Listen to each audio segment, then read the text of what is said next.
This is a special edition of Late Night Health. Hi, everyone. I'm Mark Allen. We're going to take a look at organic booze. And we're going to find out why it's better than regular booze. We have a whole cadre of people here. I'm going to start by saying salud. As we talk with the people from Drake's Organic. We have Drake's Organic Spirits. We have the founder, Mark Anderson. Mark, you can wave your hand. We also have from the Organics and Natural Health Association, the CEO and Executive Director, our good friend Karen Howard. Hello, Karen. And we have from Southern California, representing Drake's as well, Jason Hayes, and that is Jason over there. Hey, and as I said, I'm Mark. Okay. I'm going to start with you, Mark. Why is organic important to you personally? I read about that. You and your wife live an organic life, right? Yes, we do. We actually live on a hobby farm in Long Lake, Minnesota. I grew up on a farm in North Dakota. So we actually raise organic produce here on our farm. It's also a animal rescue that we have. So we have about 96 rescued animals on this rescue farm, from horses all the way down to cats.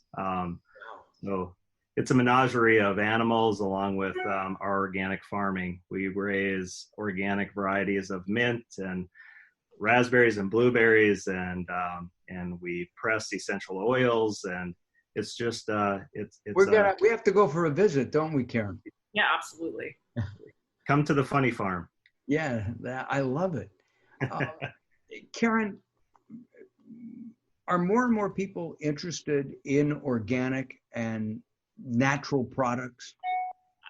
The growth in organic is really continued to rise over time. And I think after the non-GMO project work and all of the labeling that's gone on, people are still looking for that, the secure certification, so that they understand and know what they're getting is what they want.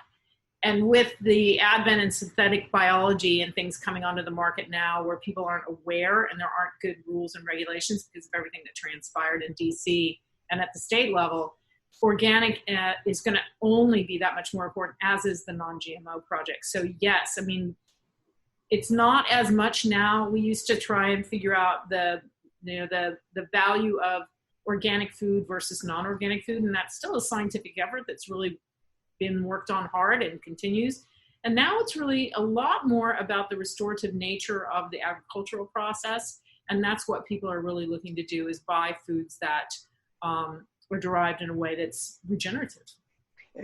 Mark, I'm going to ask you, are your products sustainable?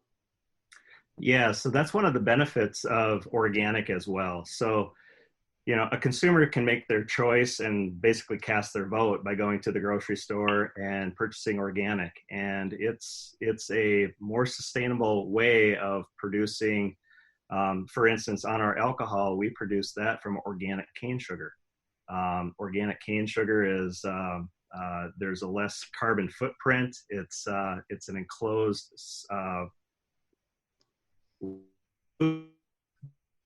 very efficient and much more better for the environment. Less chemicals being applied, less pesticides. So it's a sustainable approach. Jason, you have a background in marketing and sales of alcoholic beverages, and have you come across organic products in your history of marketing these kinds of products? Absolutely. We've had, I was on the wine side of the business for a long time. And that's where organics really started to make a push probably 10, 15 years ago. You saw more organic vineyards, you saw more organic investments. Certification takes about 2 years in that field. And that kind of started this whole idea that other things can be organic. And Mark did a great job of putting these products together with all the certifications that people are really looking forward and looking to And you see more sections growing in the grocery and in retail with the organics. Those sections are now other products of vodkas, rums, other items are starting to show up. But I think Drake's has got one of the best ones out there, not only by the accolades we get, but by the product in the bottle. And by the way, here on our screen, we have two URLs, two websites. The first one is Drake's, and you can go there, you can experiment, look around. They've got a lot of information. And then go to Karen's website, which is the Organics and Naturals site that is listed on the screen right now as well. Karen, you and I have talked for years now. I can't believe how many years, which has been great. And our job at Late Night Health is to get people to ask questions. It's to stimulate thought and let people make up their own minds about organic versus non-organic versus, I'm going to use a very incendiary word, vaccine, no vaccine, so that people have the choice in taking charge of their healthcare, where years ago, not even that long ago, and even today, some doctors will say, Karen, this is what I want you to do. And you say, why? And they say, because I said so. They don't explain. I want to know why a doctor wants to give me a prescription, a shot, why they want me to exercise. I am, after all, the nosiest and most curious person in the world. I ask questions, damn it. So, can you respond to any of that, Karen? Well, I think one of the things that's happening now, especially with all of the world events that we're dealing with, is that people feel a bit paralyzed in terms of what they can do, how they can make a difference in the world. And especially now with our, with the supply chain being what it is, people, you talk about your farm, Mark, and I'm like, I'm buying from farms from around the country instead of going and shopping for what I wouldn't eat in terms of meat and vegetables. So, and now fortunately being able to do my farmer's market. So I look for these same things as well. And I think,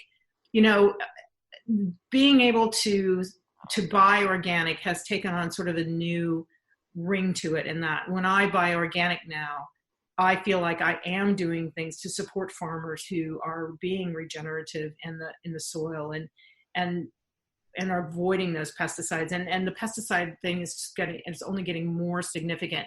So, I mean, is that what motivated you to sort of tap into, why alcohol? Because, none of us are going to say that alcohol, I'll tell you that you need to increase your vitamin D level to 40 to 60 nanograms per milliliter all day long, but I'm not going to tell you that you should enjoy vodka as much as I do, fortunately, on a regular basis. So it's like, what was your kind of motivation behind this to create an organic product like this? Absolutely. So growing up on a farm in North Dakota, dating myself, back in the 80s and up to 96, farming was done with conventional seed. Cultivation was done to eliminate or reduce the weeds, and this was before the advent of all of the herbicides and additional. So that's my background. And then in 96, I started to work at the Minneapolis Grain Exchange as a commodity trader. And that moved me into providing and supplying different companies with ingredients in the food and beverage industry. And from roughly 1999 to 2004, I was one of the largest holders of contracts for the U.S. dairy industry. So in that aspect, in 2001, as Whole Foods entered the market with proving there was a demand for organic goods, there's this price, a larger price difference between organic and conventional at that time. And as you've seen, as time goes on, that price comes closer to even. And in some cases, you can go out and source organic products cheaper than conventional.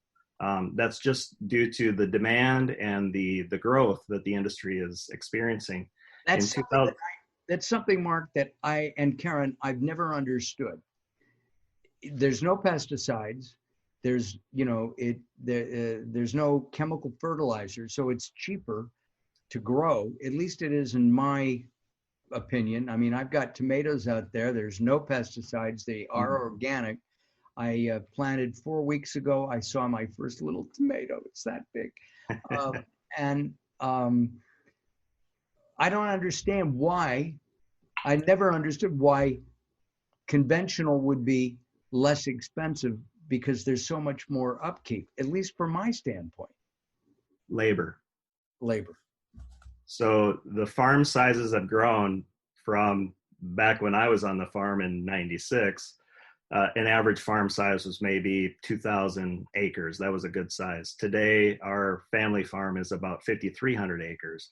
The difference is we've moved away from the labor that's needed in the fields for, hoeing the beets or, doing that type of manual labor to now using herbicides and pesticides to get the ground coverage and to do as many acres as possible. So labor is one. And then secondly, there's been this marketing campaign to market the use of genetically modified seeds to feed the world. And my background and experience, I can show you proof. A conventional field next to an organic field, you get the same yields practically within an acre, or with a bushel to an acre difference. So you're getting the same yields, but your cost for inputs are far less on a organic or a non-GMO than it is with conventional, because with conventional genetically modified seeds, you're paying a premium for those patents that control the seed technology on top of it. And the seed price is 2 to 3 times greater than it is for a conventional seed. And then on top of it, you're not in control of your finished product.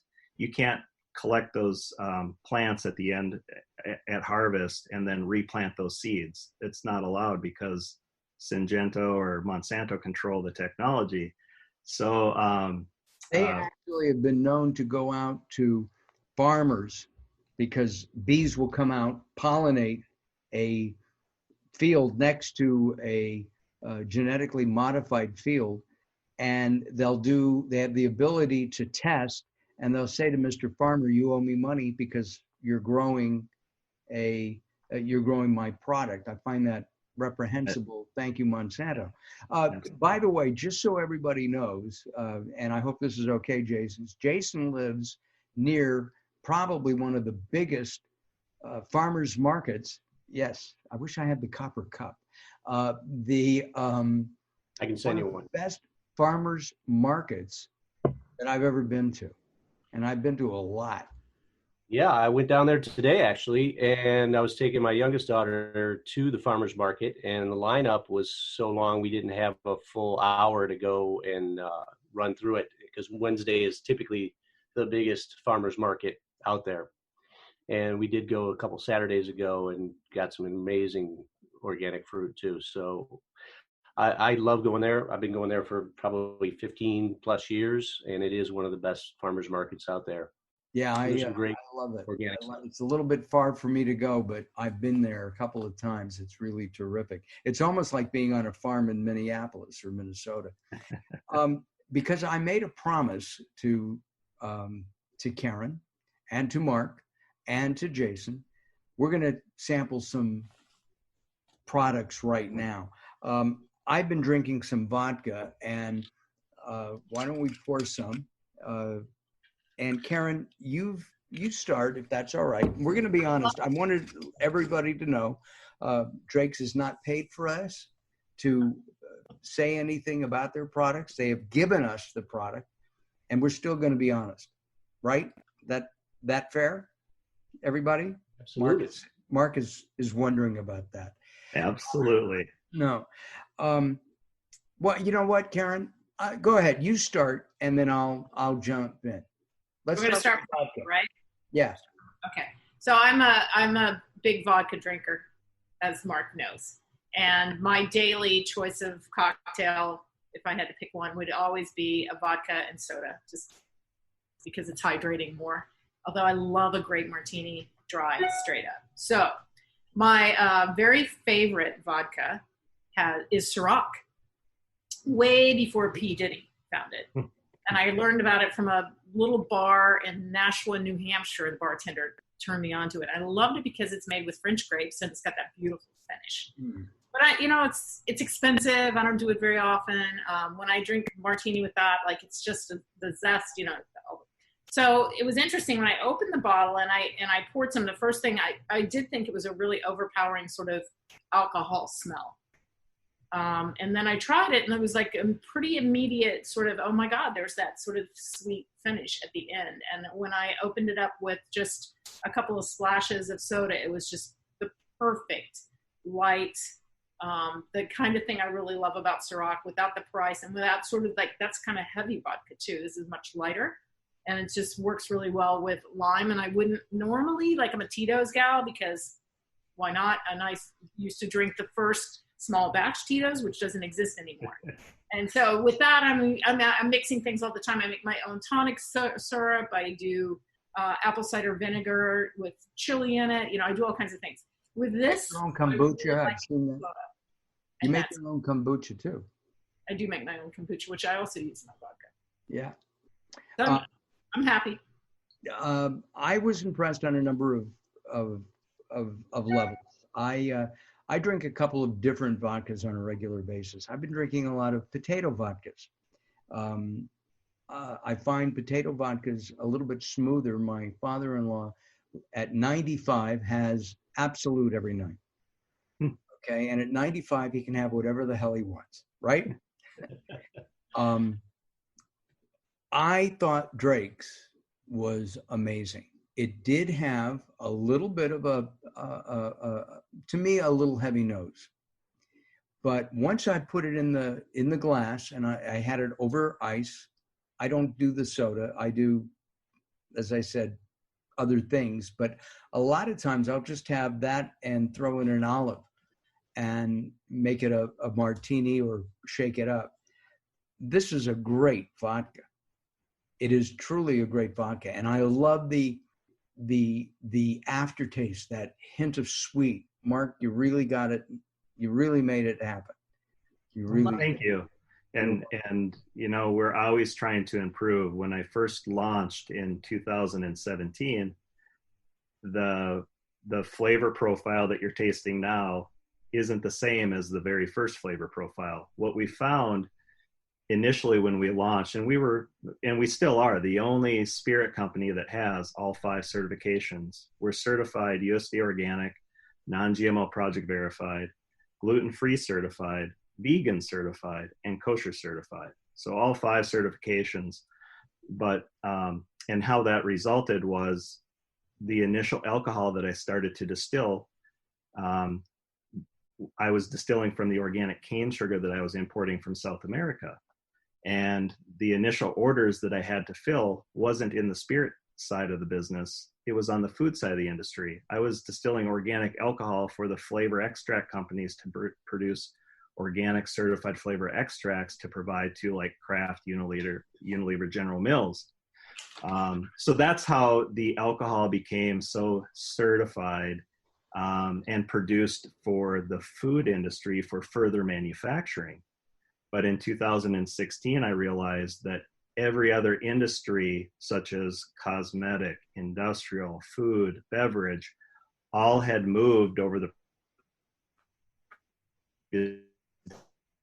from conventional to healthy wellness. I'm just making a point to people who are watching, because we are doing this through the modern technology of Zoom. Occasionally, we're having a little dropout with Mark, and there's nothing we can do about that, but that's what that Sorry is. about that. Yeah, it's just Wi-Fi and internet. It's the magic of the 2020. I'm sorry, Mark. I didn't mean to interrupt you. So I'm pleased that you enjoy the formulation that we have. It is a very easy to sip, no burn with a light sweet aftertaste. The only ingredients we use are organic cane sugar that we distill. We distill it 12 times, and that's what you're consuming. I have to tell you, the other part that I really like And there it is. We have a picture of the bottle on screen with us now as well, and have had throughout the show. Is the price point. It's around $20, maybe $22 for something that's been distilled 12 times. So the background with the food and beverage ingredients really helped. The supply chain that I set up for all the other industries and companies that I have is the same model that I used for the spirit company. So because we're not doing 500 cases or 1,000 cases, but we're distilling, we're the largest organic alcohol manufacturer in the world. We do about 4 million gallons of USDA organic alcohol every year. We can produce 12 million cases of vodka once demand hits that volume. So we're very unique in that, but we also have a craft feel to us because our master distiller, Luis Ayala, what you're tasting is basically grass to glass. Organic cane sugar is a grass farmed in the Cali Valley of Colombia. I was the largest organic importer of organic cane sugar from South America, and utilizing the organic cane fields there to make our alcohol, importing that, and we distill both our organic vodka and organic rum from that organic cane sugar. All right, we're going to switch. I don't normally switch booze, but I'm going to pour some of the rum. And Karen, you and I were blown away. Blown away. Go ahead. I mean, I'm not a big rum drinker. I just don't think about it very often. So it's like every once in a while a fun cocktail or whatever. I was like, the first time I took a sip of this and the coconut, I was like, like 100% sold. It's amazing. I'm glad you picked up on the coconut, and there's a light hint of vanilla that you're probably picking up on too. It's amazing. It's so soft on the tongue. Doesn't need to be cold. It's beautiful. It's beautiful. So as you're aware, by definition, rum has to be distilled from molasses or sugar. And previously, most rum, you have a sugar mill and there's a pile of molasses, and it's, what are you going to do with the molasses? Well, we're going to feed the cattle, or we're going to make rum. So you manufacture the rum with that molasses, and you put it into barrels to get the congeners to eventually mellow out over time. But with our rum, we're using organic cane sugar. Very, very high quality input gives you a very high quality output, and that's what you're experiencing with our organic white rum. I can smell the coconut in the nose, and I also smell a touch of the vanilla. And well, and we should explain it's filtered through the coconut, so it's not like it's added.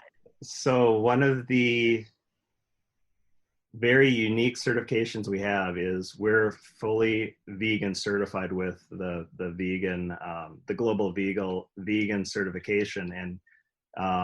And how we achieve that, most alcohol is filtered through charcoal filtration, which has bone char, animal bone char.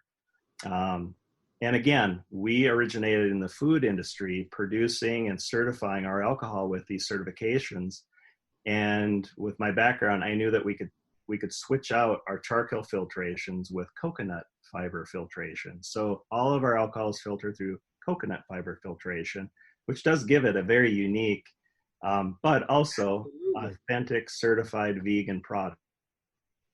It's really terrific. Jason, you're in the marketplace, and you go into stores, and when a buyer tastes your products, they're not seeing Mark, they're seeing Jason. What's been the overall reaction? Well, very positive. I mean, it's the brands, like I always say, it's in the bottle. The quality is there, and I've sold many brands over the years, Absolute and Kettle One and all these other vodkas and gins and rums and other items. Some incredible rums out of the Caribbean in the past. And I was very impressed just by this because of the quality on the rum itself. And the buyers are the ones that are actually telling you that. So when you break the bottle open, I usually wait to hear from them first, and they kind of give you feedback whether it makes sense. And typically they think it's more expensive than it is. The rum category is not the most expensive category out there. So we are competitive. And I think that's one thing that gets us in the door. The first step is they do the price survey and they figure if it fits in their set, then they taste it and they realize the quality. So we've had success when we can get the buyers. It's very difficult now with what's going on out there to get the buyers to taste anything or even find them. But when we do, they're interested and they're starting to open up and look at new items and new products. And I always say it's in the bottle, and that speaks volumes to these people, because that's what they're worried about. They want to put good quality products in the mouths of their consumers, and they want to recommend the right stuff. And with the certifications, that even helps us even more. I don't like to badmouth anybody. I have a bottle of a very expensive rum on my bar. I never open it. I go to up until I discovered Drake's, I've been going to the B word, okay, the Bacardi, and I think that I'm not a rum drinker. I can drink the Drake's rum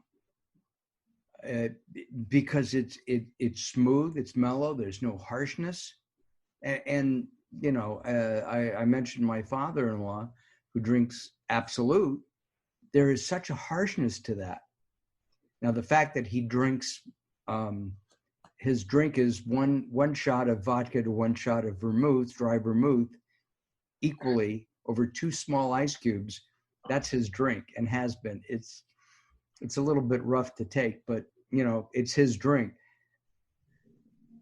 I almost bought a bottle of Absolute the other night, a couple of weeks ago, and I couldn't do it.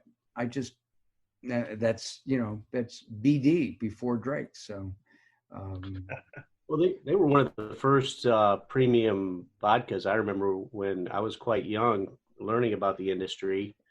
They were one of the first premiums to hit the market, and everybody loved that medicine bottle, and it took off. But when you taste it side by side against all these other brands out there, of Grey Gooses of the world, you can really tell the difference in all these styles and the quality. So, and you're both vodka drinkers, you understand that. You probably do plenty of blind tastings just to see where the quality level is, and if you like viscosity versus you like the higher acid styles. I mean, there's definitely a variation, and I think our master distillers nailed it. He's made it, just to talk about the vodka, it's very soft and subtle. It does have that alcohol nose, but there's plenty of other ones that are more expensive and better known that have even more alcohol on the nose. And then it just softens up and it makes it so easy to mix, but you can drink it by itself. To talk about the rum real quick, if you haven't tried our mojito mix, I mean, that is a great pairing. Yes. I love mojitos, and I've got one pre-made right over here. I'm about to have that probably at the end of this to start my happy hour in the evening. But try that in a mojito. It's fantastic because you get the coconuttiness to it, you get the citrusy quality, and you get that beautiful mojito summer drink cocktail that really is refreshing. Well, we only have a few minutes left, so I have a couple of more thoughts, okay? Are you selling this, Mark? Yeah, Mark? Yes. So when there was a shortage on sanitizer, there's that internet thing. It wasn't just the sanitizer, but it was the packaging. So the supply chain for the supply chain for the packaging was disrupted. All the dispensers come from China. And as all of the on-premise and casinos were shut down, we had this extra capacity with our spiked ice machines that make our freeze and eat popsicles.